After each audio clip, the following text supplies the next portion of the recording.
Hello, this is your virtual life coach, Michael Lewis. And here we go with part 2 of a thrilling 3-part epic series on how to be a roaring success in your life.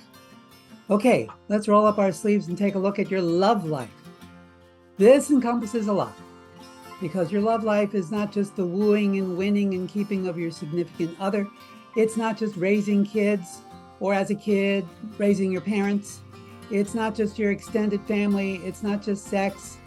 It's not just a noisy dumpster fire when everything's going wrong, or a carousel of roses and chocolate when everything's going right. The keynote of this area of your life is the future. Somehow, when you meet that special person, the future opens its gates to you. You see possibilities, beautiful, wonderful possibilities.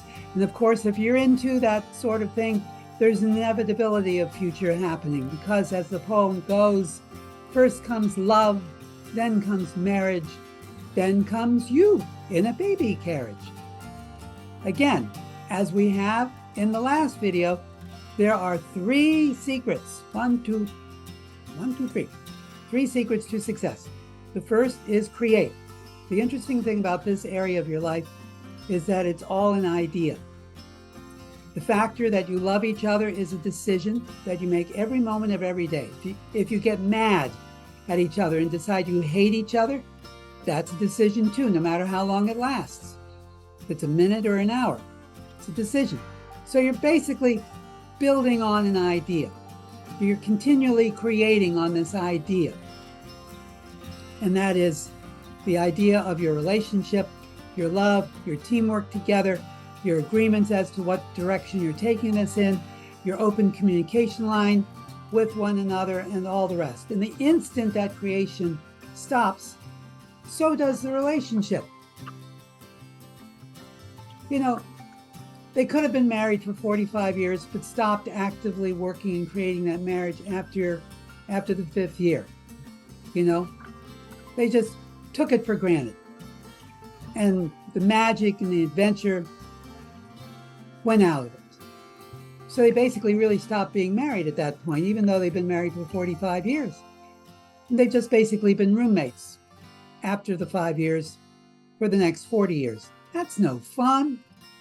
Okay, so the second secret to success in your love life is to have a goal, a dream to pursue, preferably more than 1 or 2. But unlike the last video when we were talking about a personal goal for yourself, here we're talking about shared goals, something that you go after together. The 2 of you as a team against all the blocks and green tuna fish and ravioli that threaten to stop you all from getting to that goal. What goal? Whatever you like.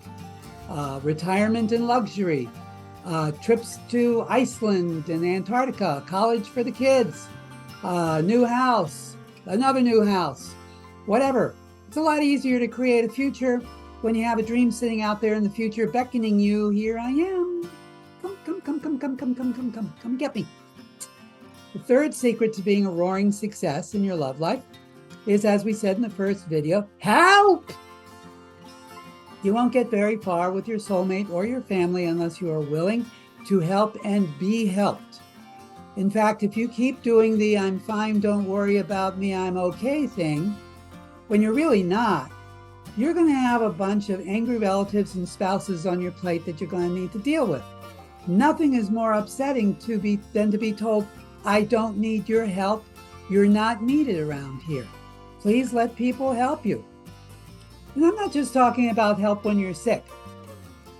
I'm talking about help around the house with the dishes, with the weeds, with advice on the bills, with targeting out the goals, with making key decisions, with scheduling and planning. You'd be amazed if you sat down with a pen and paper and wrote down every little piece of help in this family area of life that you've done, need to do, and have yourself needed. It is vital. So let's check some of these things out, just to jog a few things loose as far as create, goals, and help are concerned, and as far as your love life and family go. Okay? How do you get along with your mom if she's still around? How do you get along with your dad?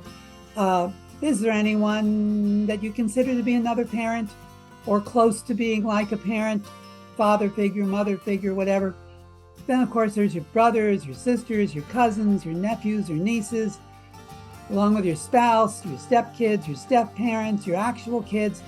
Have you had any extramarital relations? How about babies, contraception, sex for the heck of it, abortions, miscarriages? All those things come under this area of your love life and your decisions on them and so forth. Now, just as a footnote, there are some people, we call them artists. And to some of them, artistic creation is more important than the creation of a relationship with another person, even if they have a relationship with another person. So bear that in mind if you're contemplating something serious with a committed artist.